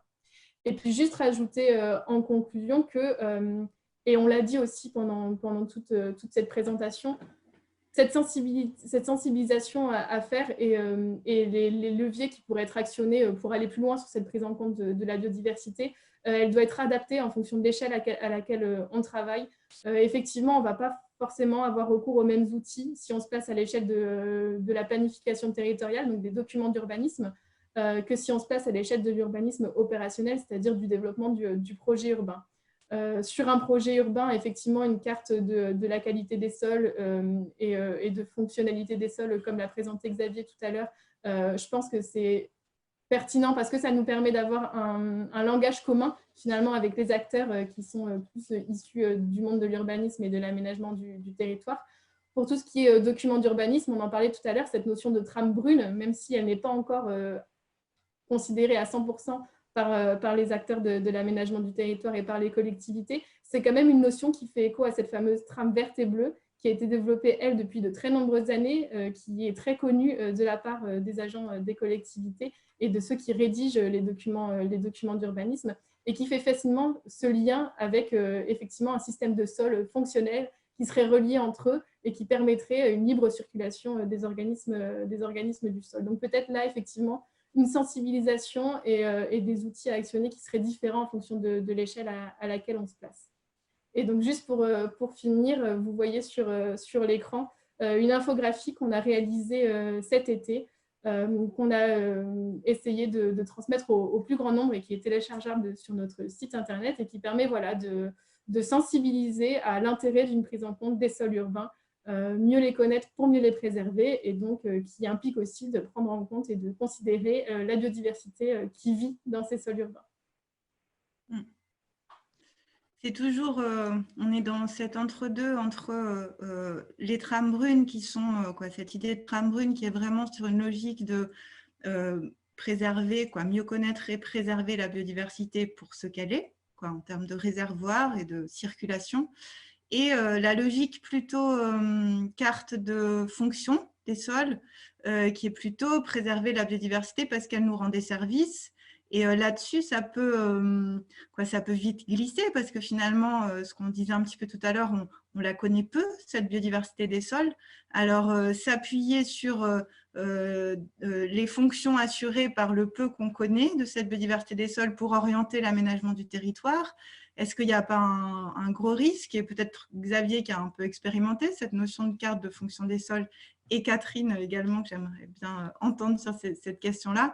Est-ce que voilà, il n'y a pas un risque à rentrer dans cette logique trop sol-fonction, quoi? Donc ça c'est important parce que en fait, la thèse de Jeanne Maréchal, qui va être présentée dans un an environ, va faire le point sur effectivement quels sont les impacts des différents facteurs de reconstitution de sol sur les communautés lombriciennes. C'est-à-dire qu'à produire des sols de nature en ville d'une certaine façon ou d'une autre va aboutir à des scores de fonctionnalité écologique différents. Ça, en avant-première, on a quand même des résultats assez clairs là-dessus. Voilà, j'évite toute digression pour ne pas être trop long, mais il y a un vrai sujet là. C'est-à-dire que comment on fabrique les sols, on n'a pas les mêmes résultats de biodiversité. Et ça, sur le facteur lombricien, Sophie, on commence à éclaircir un peu les choses. Et puis deuxièmement, c'est l'explication fonctionnelle positive. C'est-à-dire, oui, mais à quoi ça sert d'avoir cette biodiversité dans les sols? Notamment, ça sert à les transformer, et par là même, en les améliorant via cette transformation biologique, on va obtenir un niveau fonctionnel supérieur sur, par exemple, la gestion du cycle de l'eau, la biodégradation des polluants, etc. Mais dans un premier temps, sans trop spéculer sur les issues de la caractérisation fonctionnelle, c'est très intéressant déjà de la faire apparaître et de la faire admettre, comme ayant un intérêt pour l'écologie urbaine. Ça, c'est super important. Et ça va être une conquête, une belle conquête, mais relativement assez facile, parce que somme toute, les gens qui sont en charge de la biodiversité sur les territoires en termes de politique nationale ou d'application réglementaire font fi de la biodiversité des sols depuis 20 ans, ça ne les empêche pas de dormir. Mais d'un autre côté, il faudra bien qu'aujourd'hui, ils admettent que c'est quand même 40% de la biomasse animale terrestre, ce sont des lombriciens. Donc, je veux dire, ça c'est un fait scientifique avéré. Donc, il y a du retard à rattraper, bien sûr, mais il y a aussi à quoi ça sert in fine. Mais effectivement, pas trop construire sur le peu qu'on sait, mais le peu qu'on sait, le faire bien apparaître pour comprendre comment on peut aller encore plus loin demain. Si vous voulez bien passer la diapo d'après, en construction du discours, c'est-à-dire qu'ici, nous sommes donc dans les recherches de Jeanne Maréchal, mais sur la gauche, l'OPVT d'Ecobio, avec de très nombreuses données. Si vous ressourcez les données de sciences participatives plutôt tournées, alors que ce soit clair, il y a participation et participation. Ce dont parle Anne, c'est très important, très intéressant. C'est la participation citoyenne de vous et moi qui en avons, pour ceux qui en ont la chance en tout cas, un bout de jardin collectif ou individuel. Bon, donc ça, c'est un côté de la chose. Mais il y a un autre côté qui est très important, c'est la participation des professionnels de la filière du paysage et de la gestion de la nature en ville sur le dispositif d'acquisition de connaissances, parce que c'est leur métier, les données vont être plus fiables et on va mieux s'organiser ensemble, et en plus, on aura des financements. Voilà. Et donc là, vous voyez, c'est-à-dire, là, c'est les données, l'anneau, là, c'est les données. Donc, les données de l'OPVT aujourd'hui sont construites uniquement à 14% sur les données rurales et à 21% dans des zones considérées comme très urbanisées. Donc, contrairement en fait à ce qui se passe sur la pédologie générale, où on a beaucoup de mal encore à rassembler les morceaux de nos petites études à droite à gauche dans les milieux urbains pour faire carte commune et partagée, et bien là, en fait, sur les enjeux de biodiversité, en tout cas ceux entrepris sur les communautés lombriciennes par l'OPVT en Île-de-France, eh bien, on a vraiment une construction de la connaissance qui s'opère dans le territoire urbain. Et sur la droite, vous avez des méthodes d'interprétation de la bioturbation quand on fait des observations de profil. Donc ça va être une valeur ajoutée importante de la thèse de Jeanne Maréchal sur comment, quand on observe un sol, quand on le cartographie, caractériser sa bioturbation, qui est le reflet, en fait, des activités biologiques. Donc voilà pour les leviers. En ce qui concerne les freins, eh bien, on en revient au paradigme général, c'est-à-dire que ce qui fait frein, c'est le fait que globalement, les sols urbains en 3 dimensions tels qu'on les a définis, enfin tels qu'on les travaille en fait, sont bien insuffisamment étudiés par rapport à la géotechnique des sols ou par rapport à la pollution des sols. Ça, le frein, il est essentiellement lié à un déficit de représentation dans la société française en général de connaissances de base, c'est-à-dire qu'on sait qu'en sortant de l'école primaire, on a peut-être compris qu'il y a un arbre, mais il y a aussi des racines, et que voilà, ça, on comprend à peu près l'objet arbre, mais par contre, l'objet sol, on ne l'a pas appris à l'école. Donc, je veux dire, c'est assez compliqué de l'apprendre plus tard, y compris quand on est élu. Donc ça, c'est la première chose. Et la deuxième chose, outre ces représentations, c'est la notion de, en fait, à quoi ça sert. Et on revient donc à l'espérance de cette trame brune, parce que, si vous voulez, sans être méchant avec nos amis écologues qui ont fondé la trame verte et bleue, eh ben, ça n'a pas empêché, concept qui existe depuis déjà 15-20 ans, ça n'a pas empêché une énorme érosion de la biodiversité du fait de l'étalement urbain. Confèrent justement les revendications zéro artificialisation nette du ministère récemment. Et donc, ça veut bien dire qu'il manque un outil méthodologique dans le penser la ville, qui est cette fameuse trame brune. Pourquoi? Parce que les trames vertes et bleues, ça ne coûte pas cher. C'est juste des petits dessins sur la carte. Ça va. Là, on préserve. Là, on se permet de bricoler. Là, ça. Mais quand on va parler de trame brune, on va parler, on va parler argent, on va parler foncier, on va parler, ah mais le sol, ça coûte une blinde. Et c'est là où on va mettre en place des enjeux qui interpellent non pas les spécialistes de la préservation de la nature, voilà, mais ce qui est important, c'est que la loi biodiversité, que le plan biodiversité du gouvernement aboutisse à la création d'un concept régulateur qui serait cette trame brune pour permettre aux élus de faire les bons choix en disant le sol n'est pas qu'une valeur foncière sur laquelle on projette en fait des programmes de logement, d'activité économique, d'équipement ou de routes, d'infrastructures.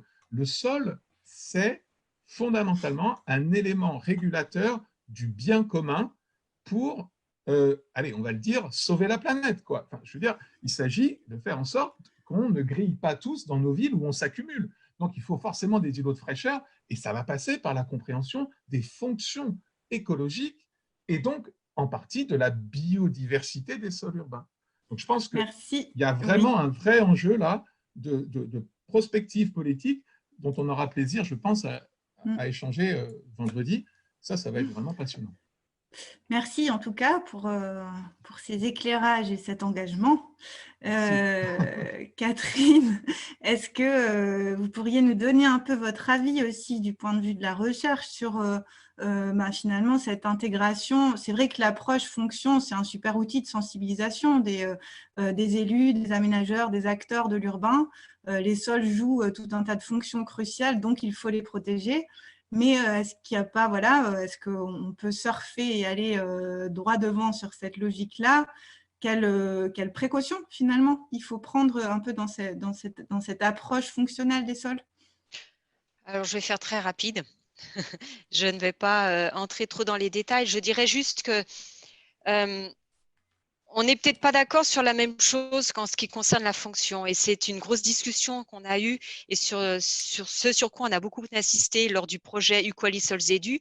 Je reprends ce projet parce que c'était effectivement à partir de là qu'on a pas mal réfléchi. Pour ceux qui ne le connaissent pas, puis je pense que quasiment personne ne le connaît quand même, enfin, ou en tout cas très peu de personnes, c'est un projet qui date déjà maintenant de plus de 10 ans. Donc voilà, on était dans un contexte qui était un petit peu différent. Mais là, on avait vraiment fait la distinction et moi, j'aime bien continuer à faire cette distinction entre fonction et service. Pour nous, les fonctions sont indépendantes de l'utilisation qu'on va en faire. C'est vraiment le fonctionnement du sol, qu'il soit artificialisé ou pas artificialisé, il va fonctionner. Et après, nous, en tant qu'humains, on va l'utiliser pour des choses et on va utiliser une partie de son fonctionnement qui va nous intéresser. Voilà. Et ça, pour moi, c'est le service. Voilà. Donc, dans le projet Uqually Sols, on avait bien fait la distinction, justement, pour essayer de maintenir l'information de la fonction, pour malgré tout, parce qu'on était des scientifiques, pour pas que les décideurs et les urbanistes qui voyaient le projet sautent tout de suite sur l'aspect service. Donc, on était entré par la partie fonction. On avait expliqué ce qu'étaient les parties fonctions qu'on avait ensuite, dans un deuxième temps seulement, mais en ne faisant pas une boîte noire, de manière à ce qu'on n'ait pas des choses qui entrent et puis à la sortie un indice global. Sans explication entre deux. On avait les fonctions qui ensuite étaient calculées de manière à sortir un indice de polyvalence d'usage qui pouvait correspondre à des services. Et on avait bien distingué ça dans ce but-là. Et finalement, pour être un petit peu désabusé, je dirais que dans tous les cas, comme on l'a tous vu, il y a un déficit de connaissances, il y a un déficit d'appréhension, de compréhension de ce qu'est le sol, et tout est bon un petit peu. Si on peut entrer par ça, si ça dit aux gens quelque chose, il faut y aller. Peut-être qu'il y en a certains qui ne vont pas être très contents si je dis ça, mais le 4 pour 1000, c'est un petit peu ça.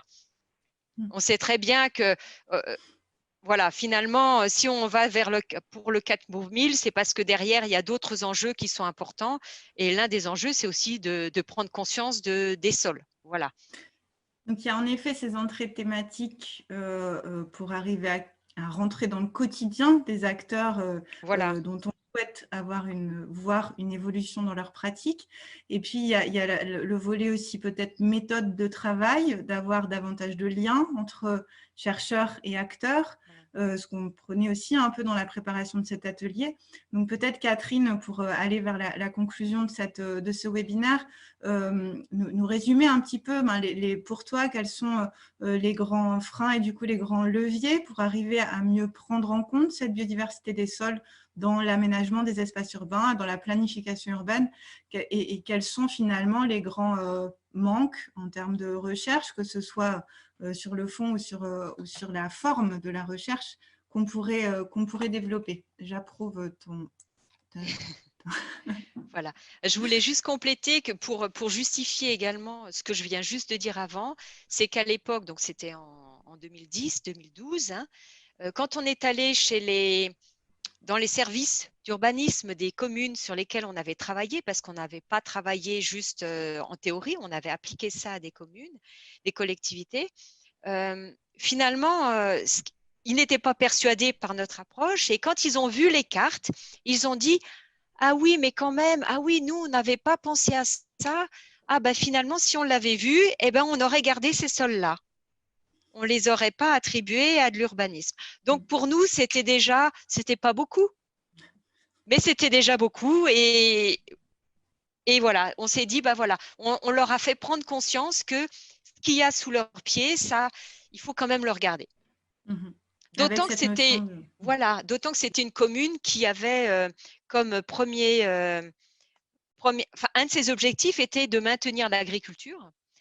Et en fait, il ne s'était pas préoccupé du tout de la qualité des sols agricoles finalement, ni des autres sols. Donc c'était un petit peu c'était un petit peu particulier. Voilà. Donc pour revenir rapidement, parce que là je pense qu'on a dépassé on a explosé le timing, hein, Sophie? Non, ça va. Ça va? Ah bon, d'accord. Pas trop, un peu, mais pas trop. Pas trop. Très bien, je vais essayer de ne pas… Voilà. Donc, pour conclure, alors je ne sais pas si je vais vraiment répondre aux questions que tu m'as posées, que vous m'avez posées, pardon. J'ai commencé par faire quelques constats non exhaustifs et je pense que ce sont des choses, on va aller très vite là-dessus parce que ce sont des choses dont on a discuté finalement tous ensemble au cours de l'après-midi.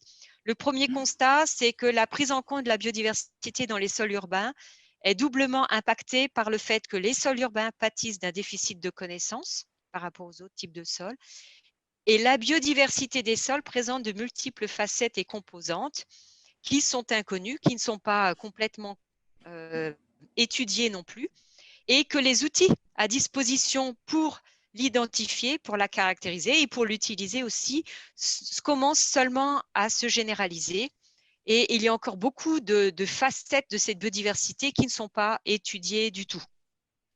Et je pourrais rajouter aussi à ça que certains outils sont peut-être aussi, c'est spécifique à la biodiversité, enfin, où certaines caractérisations sont quand même globalement par rapport à des caractérisations physico-chimiques, il ne faut pas se voiler la face, sont quand même relativement chères. Ça dépend du type de paramètres que l'on va mesurer dans la biodiversité, mais si on veut avoir un panel complet de la biodiversité, je pense en particulier à tout ce qui est génomique, approche moléculaire, ça revient tout de suite très, très cher. Le constat numéro 2, c'est que les indicateurs synthétiques de qualité des sols seront toujours incomplets si on ne prend pas la biodiversité en compte. Et ça c'est le cas, mais pas encore toujours dans ce qui est proposé. Le constat numéro 3, c'est que, comme je l'ai dit, beaucoup de sols ne sont pas en bonne, enfin, c'est comme la FAO l'a dit, beaucoup de sols ne sont pas en bonne santé et que la biodiversité contribue à la santé de ces sols. Donc, il est obligatoire de la connaître pour la préserver et ou la restaurer. Et malheureusement, et c'est la FAO qui le dit, les indicateurs pour la biodiversité en milieu agricole doivent encore être élaborés. Et là, elle parlait de milieu agricole. On est loin du milieu urbain. Donc, je pense qu'on a encore un long chemin avant d'arriver à des outils fonctionnels. Voilà. L'autre constat, c'est que les études actuelles ne permettent pas de dresser un portrait complet de l'impact de l'artificialisation sur les sols et en particulier sur les communautés. J'ai mis la macrofaune, mais en fait, c'est pour l'ensemble des communautés.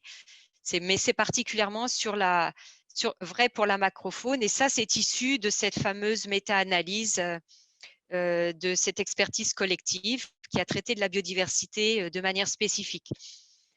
Contrairement également aux sols agricoles, les usagers des sols urbains et les décideurs ne connaissent peu ou pas les sols. Les sols agricoles, les agriculteurs connaissent leurs sols. Ils connaissent même mieux que souvent que les pédologues. En zone urbaine, ce n'est pas du tout le cas. C'est l'inverse. Le pédologue va être vraiment le spécialiste. Les autres vont juste essayer de comprendre de quoi il s'agit. De même, si le terme biodiversité on l'a dit, hein, bénéficie d'un accueil favorable. Les gens sont a priori enthousiastes et enclins à aller dans la direction de cette compréhension. Malgré tout, les personnes, les décideurs et même les techniciens des services d'urbanisme ont une compréhension très, très fragmentée de cette biodiversité. Déjà, nous, on ne l'a pas en entier, donc eux, c'est encore pire. Et effectivement, on revient sur l'aspect acculturation, sur l'aspect transfert de connaissances, sur l'aspect sensibilisation également. un autre constat, c'est qu'il y a quand même depuis une dizaine d'années des projets académiques, de recherche académique, mais aussi finalisés, qui visent à la prise en compte des sols dans l'aménagement du territoire et donc qui traitent des sols urbains. Au niveau européen, vous en avez quelques-uns là. Au niveau français, ça continue, ça croît même de manière exponentielle. Et beaucoup, de plus en plus, sont en lien avec les collectivités locales. Donc, je dis que c'est un bon signal, je dirais, pour arriver à quelque chose qui soit compatible et cohérent pour tout le monde et compréhensible pour tout le monde. La plupart ont déjà essayé d'intégrer une partie de la biodiversité dans leur réflexion. Pour moi, la première chose à faire, c'est tout simplement, vous allez me dire, j'enfonce une porte ouverte, voilà, on en a déjà parlé, mais enfin, voilà, je l'écris. Il faut développer la connaissance sur les sols urbains et leurs déterminants. On n'en sait pas, et bancariser cette donnée, la rendre disponible pour tous dans des bases de données qui soient… je ne sais pas s'il faut qu'elles soient forcément dédiées d'ailleurs, parce que ça voudrait dire que d'un côté, il y a les sols urbains et de l'autre, il y a les autres. Et finalement, on a un continuum hein, et c'est finalement une construction de l'esprit ou alors c'est en lien avec l'aménagement du territoire qu'on va cibler les sols et les appeler sols urbains ou les appeler autrement. Et c'est peut-être pas forcément un avantage que de faire cette distinction. Bon, c'est une réflexion. Hein. Voilà. Développer les outils, continuer à alimenter des outils comme le réseau de mesure de la qualité des sols, qui a déjà, vous avez une carte issue de ce réseau qui commence à intégrer pas mal de données de données biologiques sur les sols. C'est important parce que justement, ça va permettre d'avoir des références sur des sols qui sont peu perturbés. C'est ce dont parlait Anne Blanchard juste avant. Hein, on a besoin de références. Le problème, bien sûr, du RMQS, c'est qu'il n'est pas à l'échelle d'une collectivité. Mais quand on parle de référence, on peut espérer, si on a finalement on a réussi à identifier les déterminants concernant les sols urbains, on aura peut-être possibilité de lier à la fois ce type de données avec leur application en zone urbaine. Il faut, je pense, développer, ça également, c'est quelque chose sur lequel tout le monde, je pense, est d'accord maintenant, développer les outils de gestion en collaboration avec les acteurs du territoire pour une meilleure appropriation de ceci. D'une part, pour essayer d'avoir des outils qui soient compatibles avec la réglementation, compatibles avec les territoires et compréhensibles également avec par ceux qui vont appliquer et utiliser ces informations. Alors, comme je l'ai dit, on le voit dans les… Pourquoi ça saute là? Ah, pardon. Ah, c'est vous qui l'avez fait. Je pense, oui. C'est pas grave. On le voit, il y a besoin de… Il y a des projets qui essaient déjà d'intégrer les collectivités pour réfléchir là-dessus, lors de la construction de ces outils de gestion et en particulier de l'inclusion de la biodiversité, mais il y a besoin également de facilitateurs pour le transfert des connaissances qui ont été acquises dans le milieu de la recherche et de manière à pouvoir l'appliquer au territoire. Ce n'est pas donné à tout le monde de faire ce passage d'information. Et je rajouterais même ici, non seulement des facilitateurs de la recherche, mais également des communicateurs. Je pense à ça parce que j'ai reçu juste aujourd'hui une information sur un congrès qui traite de comment parler d'environnement et qui parle justement des grands communicants qui ont permis de faire avancer la cause de l'environnement. Et peut-être que nous, pour les sols et pour la biodiversité dans les sols, on a peut-être besoin de facilitateurs, c'est vrai, pour passer de la recherche aux utilisateurs, véritablement, aux usagers, mais également, d'une manière plus générale, de faire entrer le concept de biodiversité et de sol dans le collectif, on va dire. Et pour ça, ce sont des communicants dont on a besoin. Et la dernière chose, eh bien, c'est ce qui concerne plus particulièrement la recherche véritablement sur la biodiversité des zones urbaines et artificialisées. Là, je n'ai pas inventé grand-chose. J'ai repris ça de l'expertise collective qui a suffisamment travaillé de manière approfondie là-dessus. Il en est ressorti qu'effectivement, il devait y avoir des indicateurs spécifiques qui devaient être élaborés pour les sols urbains, qu'il devait y avoir également des critères d'évaluation fonctionnelle et pas seulement donc taxonomiques qui devaient être développés, qu'il fallait également s'intéresser à la dynamique temporelle des patrons de réponse de la biodiversité, d'autant plus que, parce qu'actuellement, on est plutôt sur des études plus ponctuelles, avec des effets sur l'artificialisation qui sont présentés par comparaison, donc c'est vraiment statique, et on sait, comme je l'ai dit, l'évolution des sols artificialisés semble être relativement rapide, et cette dynamique temporelle de la biodiversité a certainement son intérêt. Il faut absolument suivre ça de manière plus précise. Un autre point qui rejoint un point qu'on a discuté juste avant, en particulier Xavier en a parlé beaucoup, c'est la trame brune. Et ce groupe d'experts avait identifié l'importance d'étudier la matrice paysagère urbaine.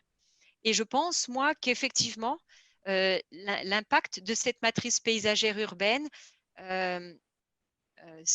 étudier ces impacts serait très important pour la définition et la construction de cette trame brune et peut-être pour la justification également de la mise en place de cette trame brune. Et enfin, ils avaient noté que on en reste vraiment sur du factuel, sur de l'expérimental, du descriptif. Il y a assez peu de modélisation, donc de projection dans l'avenir finalement de l'évolution de cette biodiversité et donc a fortiori de son utilisation possible. Voilà. Merci en tout cas d'avoir fait cet exercice de synthèse très complet sur finalement ce qu'il nous faudrait, ce sur quoi il faut qu'on arrive à travailler, aussi bien acteurs de la recherche qu'acteurs des territoires.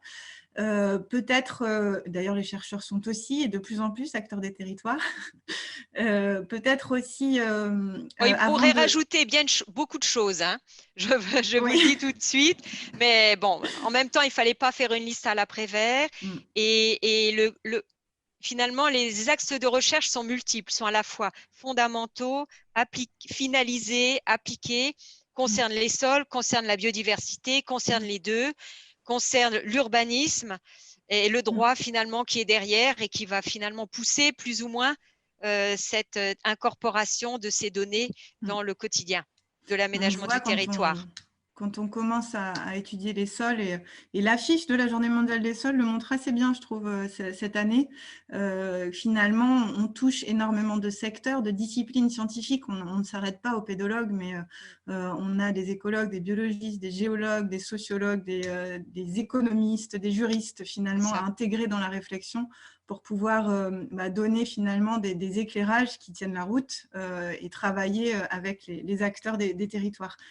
Catherine, est-ce que vous pourriez nous dire juste 2 mots sur la démarche Ucalisol et Muse? Alors, Ucalisol Zedu, c'est un projet qui avait été très prospectif au départ, qui n'avait pas forcément enthousiasmé tout le monde. Enfin, beaucoup de personnes n'étaient pas tout à fait sûres que ce soit la bonne voie de réflexion. Mais donc le projet Ucalisol Zedu, c'est un projet qui avait pour but d'essayer d'intégrer dans la planification urbaine et plus particulièrement dans les PLU une information sur la qualité des sols. Et ce que l'on avait fait, c'est qu'on était parti de l'idée qu'on ne voulait pas parler de services parce que c'était très anthropocentré. On était parti des fonctions, donc des fonctionnalités. Et on avait évalué les sols à partir de différents paramètres qui étaient des paramètres physiques, biologiques, chimiques. Et on avait évalué ces sols à la lumière des usages pour lesquels ils étaient envisagés. En réalité, on l'avait fait à la lumière des usages envisagés et de tous les usages potentiels que l'on peut trouver dans un PLU. Et on avait sommé finalement le résultat de tous ces calculs en un indice qui nous avait permis de cartographier en fonction des zones PLU la multifonctionnalité des sols présents dans ces zones, la multifonctionnalité moyenne. Donc, c'était véritablement un outil qui avait pour but d'aider dans la prise de décision, d'aider les collectivités dans la prise de décision pour l'allocation de certains sols à certains usages.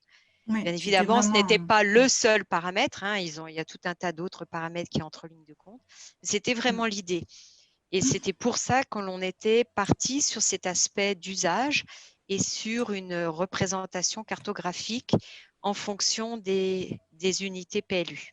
Sophie, tu clôt. Je voudrais juste dire un petit mot pour le rappeler pour les gens intéressés, hein, mais on a encore 2 webinaires demain sur d'autres sujets. Donc, si vous n'êtes pas inscrit et que vous avez un temps de cerveau disponible à nous consacrer, vous êtes les bienvenus. Oui, et peut-être insister aussi sur la matinée de vendredi, du 4 décembre, puisque finalement, les échanges qu'on a pu avoir lors de ce webinaire seront assez similaires, pas similaires, mais en tout cas approfondis avec une vision plus politique.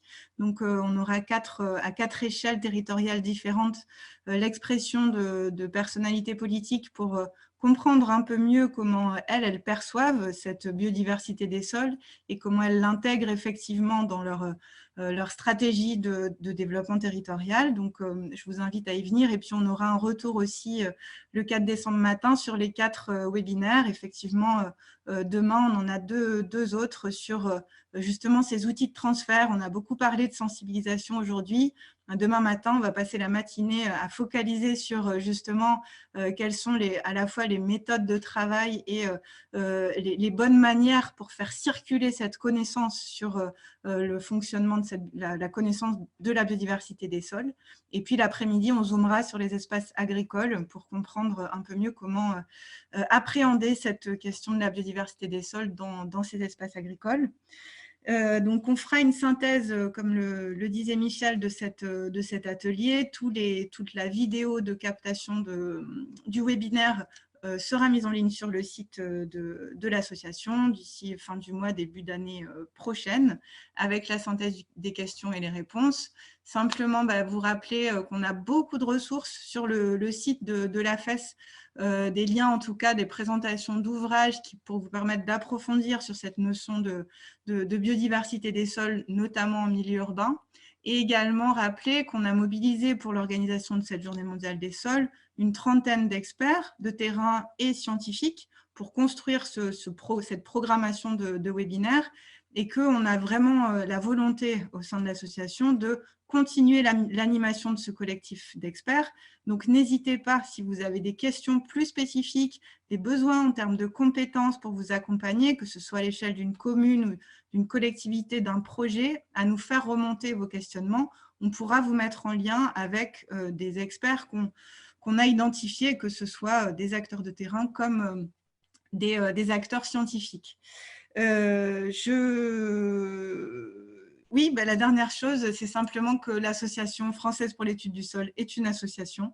Donc, n'hésitez pas, si ça vous a plu et si vous voulez soutenir notre démarche, à rejoindre notre réseau d'adhérents, puisque c'est beaucoup ce réseau d'adhérents qui fait vivre les actions de l'association.